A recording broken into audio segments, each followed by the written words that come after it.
அனைவருக்கும் வணக்கம் நண்பர்களே. வீட்ல நேர்மறை ஆற்றல் அதிகரிக்கிறதுக்காக நம்ம என்னென்ன செடிகள வைக்கலாம், என்னென்ன செடிகள வைக்கக்கூடாது, அதே மாதிரி மரங்கள் என்னென்ன வைக்கலாம், என்ன வைக்கக்கூடாது அப்படிங்கிறத பத்தி பார்க்கலாம். அப்படி மீறும் வைத்தால் என்ன ஆபத்து அப்படிங்கிறத பத்தி இந்த வீடியோல பார்க்கலாம். இந்த வீடியோல உங்களுக்கு நிறைய பயனுள்ள தகவல்கள் இருக்குங்க. அதனால இந்த வீடியோவ ஸ்கிப் பண்ணாம கடைசி வரைக்கும் பாருங்க. இந்த சேனலுக்கு நீங்க புதியவரா இருந்தா சப்ஸ்கிரைப் பண்ணிட்டு கூடவே பெல் ஐகானை கிளிக் பண்ணிட்டு வாங்க வீடியோக்குள்ள போகலாம். பொதுவாகவே வீடு அப்படின்னு எடுத்துக்கிட்டால் நிறைய செடிகள் மரங்கள் கொடிகள் அனைத்தும் நம்ம வளர்ப்போங்க. அதில் முக்கியமாக நம்ம கவனிக்க வேண்டிய விஷயம் என்னன்னா, நம்ம எந்த செடிகளை வீட்டுக்கு முன்னாடியோ சைட்லேயோ எங்கே வைக்கலாம், எந்த செடிகளை வச்சா நமக்கு ஆபத்து தரும் அப்படிங்கிறத முதல்ல தெரிஞ்சுக்கணுங்க. அப்போ தான் நம்ம வீட்டில் நேர்மறை எண்ணங்கள் அதிகமாக இருக்கும், எதிர்மறை எண்ணங்கள் குறையுங்க. இது போன்ற செடிகளை நாம் அழகுக்காக மட்டுமின்றி ஆன்மீகத்திற்காகவும் நாம் வளர்க்குறோங்க. நாம் என்னென்ன செடியை வளர்க்கலாம் அப்படின்னா, பன்னீர் ரோஜா, மல்லிகைப்பூ, செம்பருத்தி செடி, இட்லி பூச்செடி, கற்றாழை, மணி பிளான்ட்டு இந்த மாதிரியான செடிகளை நாம் வீட்டுக்கு முன்னாடி வச்சு வளர்த்துனா வாழ்க்கையில் நல்ல முன்னேற்றம் கிடைக்குங்க. மருதாணி செடியை வீட்டில் வளர்க்கலாமா வேண்டாமான்னு நிறைய பேர்த்துக்கு டவுட் இருக்குங்க. அந்த மருதாணி செடி மகத்துவம் வாய்ந்ததுங்க. அந்த மருதாணி செடி வீட்டில் வைக்கிறதுனால நேர்மறை ஆற்றல்கள் அதிகரிக்குங்க. மருதாணி செடியை வீட்டில் வளர்க்குறதுனால எந்த பிரச்சனையும் வராதுங்க. தோஷம் இல்லாத மருதாணி செடி மகத்துவம் மிக்கதாக சொல்லப்படுகிறது. வாடகை வீட்டில் இருக்கிறவங்க கூட அந்த சிறிய தொட்டிகளில் மருதாணி செடியை வைத்து வளர்த்து வரலாங்க. பொதுவாக வீட்டை சுற்றிலுமே மகத்துவம் நிறைந்த நிறைய செடிகள் மரங்கள் வச்சுருப்பாங்க. மற்றும் உணவுக்கு தேவையான செடிகளை நம்ம வளர்த்துட்டு வருவோங்க. அது மிகவும் சிறப்பு வாய்ந்த செடிகளாக தாங்க நம்ம வீட்டுக்கிட்ட வைக்கணும். வாஸ்து சாஸ்திரத்தில் மரம் செடிகளுக்கு முக்கிய பங்கு இருக்குங்க. வீடு மற்றும் வேலை செய்யும் இடத்துல ஒரு குறிப்பிட்ட சில செடிகளை வளர்ப்பதால் மட்டுமே நன்மைகளை தரும்.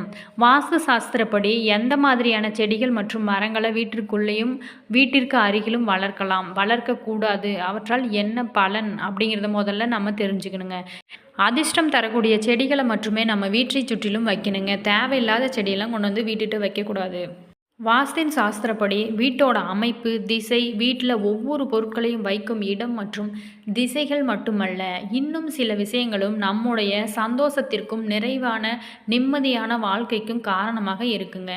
வீட்டிற்கு சுற்றி அழகிற்காகவும் நிழலுக்காகவும் நாம் வைக்கும் ஒவ்வொரு மரங்கள் செடிகளும் கூட வாஸ்து பிரச்சனைகளை ஏற்படுத்தி வாழ்க்கையில் மிகப்பெரிய பாதிப்பை நமக்கு ஏற்படுத்தி விடுங்க. இதனால் வீட்டில் செடி வைப்பதில் மிகவும் கவனமாக நாம் வைக்கணுங்க. எல்லா செடிகளும் வீட்டில் வைப்பதற்கு ஏற்றதல்ல. சில செடிகள் எதிர்மறை சக்திகளை உருவாக்கி துரதிர்ஷ்டத்தை ஏற்படுத்தி விடுங்க என வாஸ்து சாஸ்திரம் சொல்கிறது. அப்படி வீட்டில் வைக்கக்கூடாத செடிகள் அல்லது மரங்கள் என்ன, அவற்றை வைப்பதால் வீட்டிலும் நம்முடைய வாழ்க்கையிலும் எந்த மாதிரியான பாதிப்புகளை ஏற்படுத்தும் அப்படின்னா, நம்ம வீட்டில் அந்த செடிகளை மீறி வைக்கிறதுனால வாஸ்து சாஸ்திரப்படி துளசி, மணி பிளான்ட்டு ஆகியன செல்வத்தளத்தையும் அதிர்ஷ்டத்தையும் தரக்கூடியவை என்பது அனைவருக்குமே தெரியுங்க. ஆனால் வீட்டிற்குள் உள்ளும் வெளியிலும் சரி, அலுவலகத்திலும் சரி வைக்கக்கூடாத செடிகள் என்பது பலருக்கும் தெரியாது.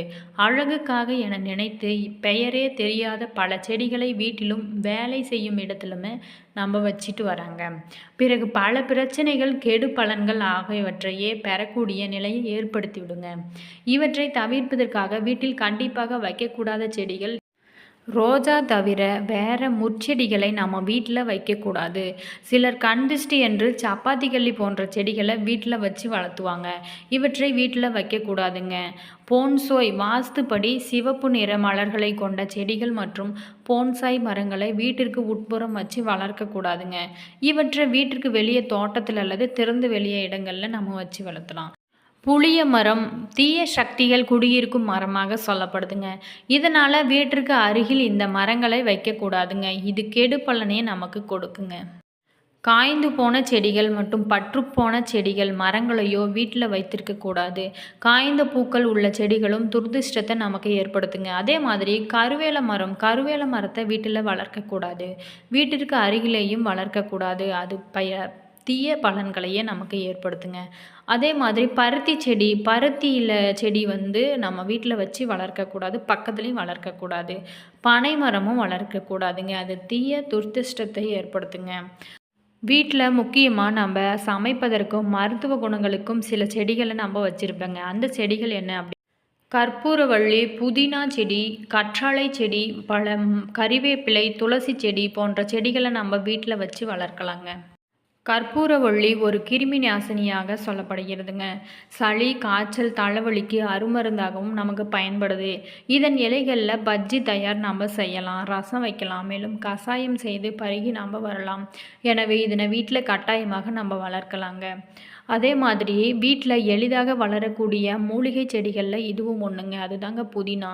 அதிவேகமாக வளரக்கூடிய புதினா இலைகள் காரம், மற்றும் இனிப்பு உணவுகளை செய்ய பயன்படுத்தப்படுகிறது. சாதாரணமாக புதினா தண்டை நட்டு வைத்தாலே போதுங்க, கூட்டமாக அதிகமாக வளருங்க.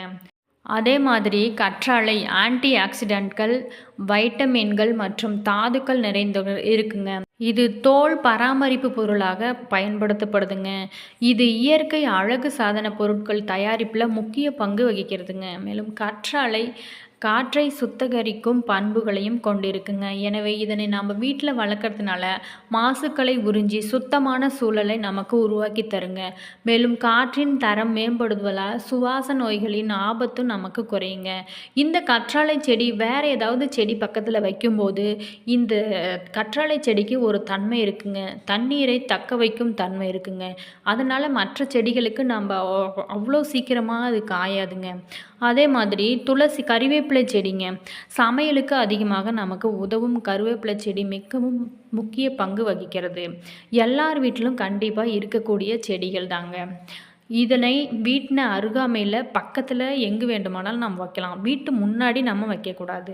அதே மாதிரி துளசி செடி, இந்த துளசி செடியில் மகத்துவம் அதிகமாக இருக்குங்க. இத்தாலியன் உணவுகள் செய்வதற்கு துளசி இலைகளை அதிகமாக உபயோகிப்பாங்க. இந்தியாவில் இருமல், சளி போன்றவற்றிற்கு அதிக மக்கள் மூலிகையாக எடுத்துக்கொள்கிறாங்க. கண்டிப்பாக வீட்டில் இருக்க வேண்டிய மூலிகை செடிகளில் இதுவும் ஒன்றுங்க.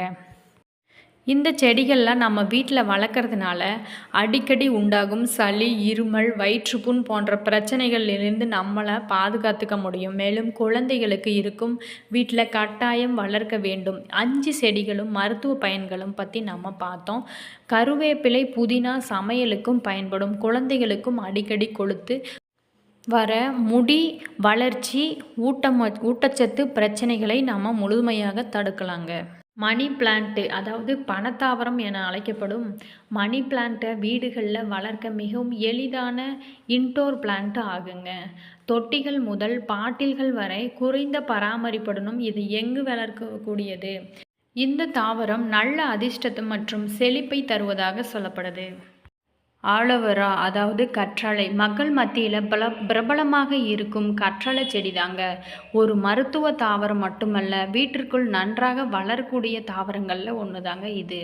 இந்த அழகான சதைப்பற்றுள்ள தாவரத்தில் பெரியதாக எந்த கவனிப்பும் தேவையில்லைங்க.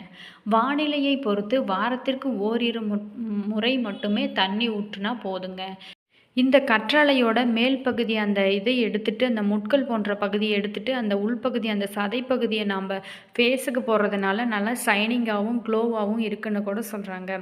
அதே மாதிரி இந்த கற்றாழை செடி வீட்டில் வைக்கிறதுனால நல்ல ஒரு சக்தி நிறைந்திருக்கும் வீட்டில் அப்படின்னு சொல்கிறாங்க.